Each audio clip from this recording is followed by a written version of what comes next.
Hi,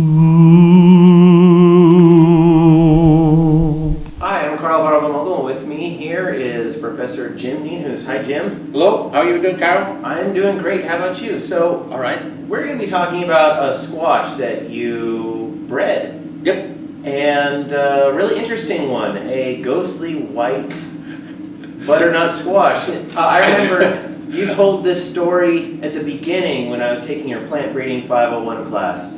And now we have a conclusion for this story. So let's go back to the beginning. What did you find in a field? Well, let me tell you the story quickly, Carl. Mm-hmm. There are several different species of squash. There are like 5 that are actually domesticated of the 20 cucurbitas out there.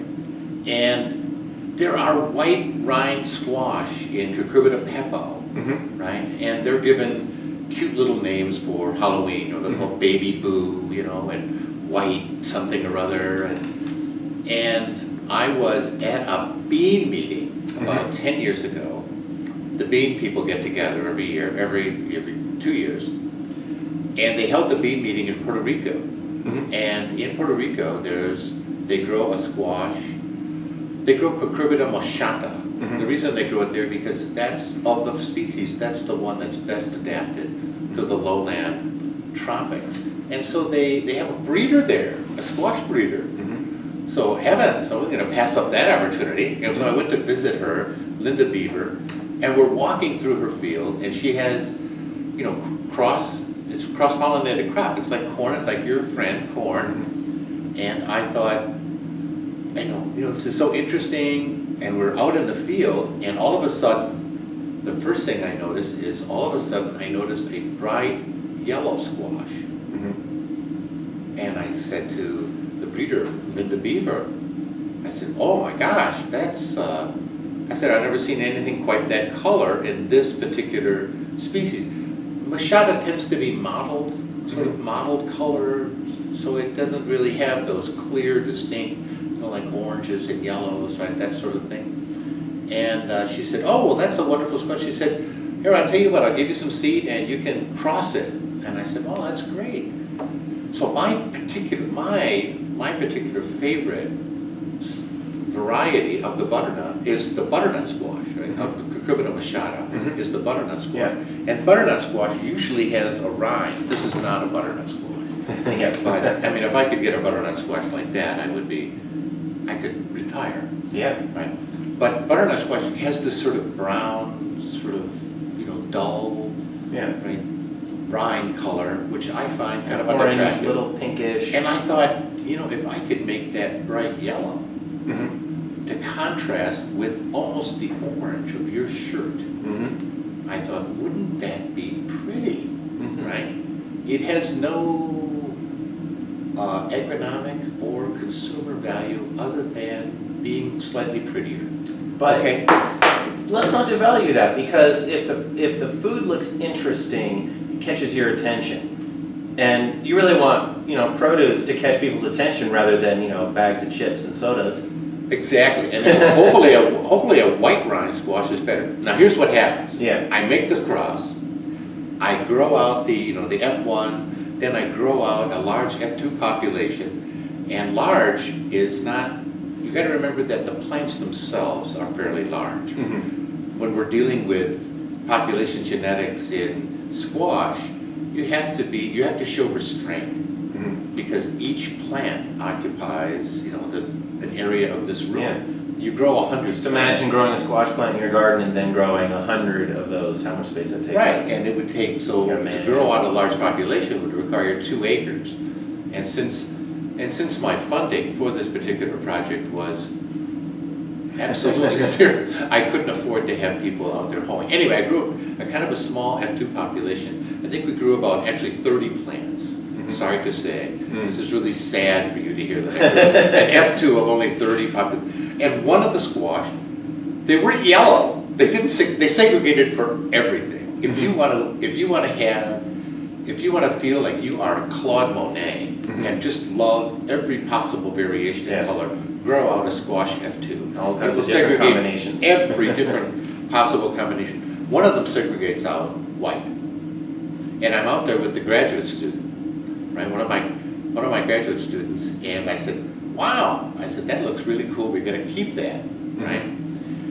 And, you know, you're busy during the summer, right? Oh, yeah.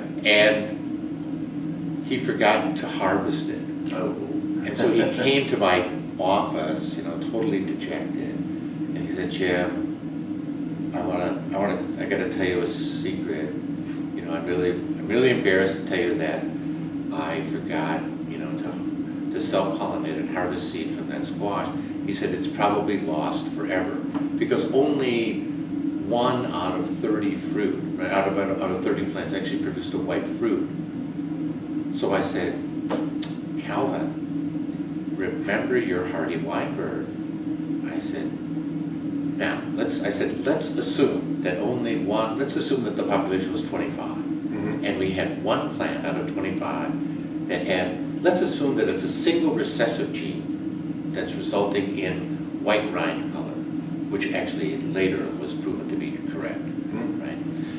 I said, let's assume there's a gene there called little w, right? And that this fruit had little w, and because we didn't harvest it, we've now lost it completely.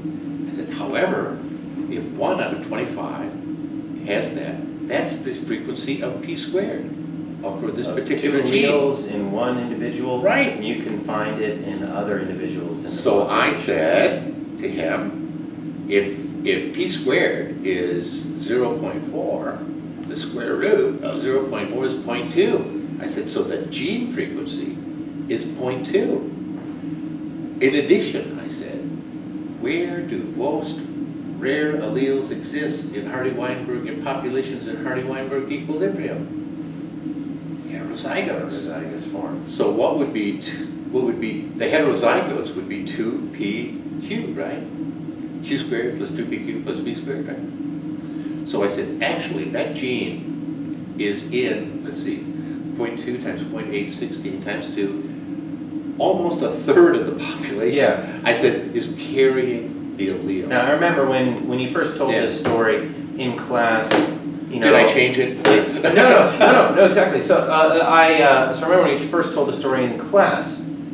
You know, you said you found this squash, but you knew the genes were in the there in the population, and you were like, well, it's there, and we can get it back out of the population just by growing out more of these plants, crossing together, Exactly. random mating, and then you'll get it again. You'll get the 2p squared, and then I remember thinking, oh, that's a really cool story, just showing how, you know, these traits are in the population and how using a basic concept called Hardy-Weinberg equilibrium, you would know it's not lost forever. Then I remember saying, well, that's Jim's ghost. He's chasing a ghost in the population, but you know, we hadn't seen that. Nobody saw this. The one little photo maybe I think you had or something, yeah. but you know, could have been a ghost. You never know. Chasing the ghost. I'm gonna have to. That's a kind of a romantic way of describing Hardy-Weinberg. You're chasing a ghost in the population, And the ghost is hidden in the heterozygotes. and it's hidden. Yeah. But then all you had to do is just do a little bit of science, a little bit more breeding, and then you found it. So if you didn't know Hardy-Weinberg, you would have panicked. Mhm. But I did not panic or even reprimand my graduate student because I said, look, it's 2pq, it's out there in the population, we'll recover it the next generation. No problem. And indeed we did. And we not only recovered it, we made ourselves a white rind squash. Now, we don't call it the ghost squash, actually. That's too bad. Although I do like that name. We call it the yellow one. You know, there's nothing more fun in plant breeding than naming your new variety, right? So the traditional variety, which looks like this, right, is called butternut, because it's got a nutty color. The yellow one, I already picked the name out. I was going to call it butter gold. But of course, the yellow didn't segregate out, the white segregated out. So we called this buttermilk. But, Carol, I'm going with your idea. It's going to be called, let's see, butter ghost. Does that work? Ghost squash. Ghost squash. Ghost. butter- Well, I mean, it doesn't suggest butternut. Ghost Maybe an pie. idea. You need to, get people thinking, how fantastic this squash could be. Okay, well, because you know leave it- what? We'll leave it up to your plant breeding students to name this variety. Yeah, there we go. give us some name ideas for this, because you know what, actually, last year, when you let me have a couple of these squashes from your field, I carved one up, and upside down, it looks pretty scary carved up as a ghost. I'll show All you right, a well, thank you, picture. Carol. Yeah, and thank you, That's a story Jim. of Hardy Weinberg as applied to the ghost squash. Thank you very much, Carol. Yeah, thank you, Jim.